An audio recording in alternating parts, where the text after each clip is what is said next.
নোংরা জামা কাপড় পরা লোকজনের সাথে আড্ডা দিচ্ছে। আমার হাজবেন্ড এমন করে, সহ্য করবে এগুলো আমি। শান্ত, তোমার সাথে একটু কথা আছে, দিকে আসবে? তুমি কি আজকাল ফুটপাতের মতো নোংরা জায়গাতে বসে আড্ডা দেওয়া শুরু করেছো? আজকাল না তো, বহু আগে থেকেই, বুঝে যাওয়ার পর থেকেই। সত্যি কথা বলতে তোমার এসব জিনিস না আমার সহ্য হচ্ছে না। আমি একটা পার্টিতে যাচ্ছি, ফিরতে দেরি হবে। হ্যালো স্যার, আমি পূর্ণতা। থ্যাংক ইউ সো মাচ, আপনি আপনার সুন্দর পার্টিতে আমাকে ইনভাইট করেছেন। আপনার সাহেবকে দেখছেন?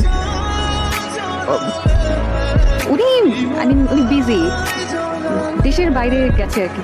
একটু কথা বলেন, আমি আসছি। Excuse me. তুমি এখানে কি করছো?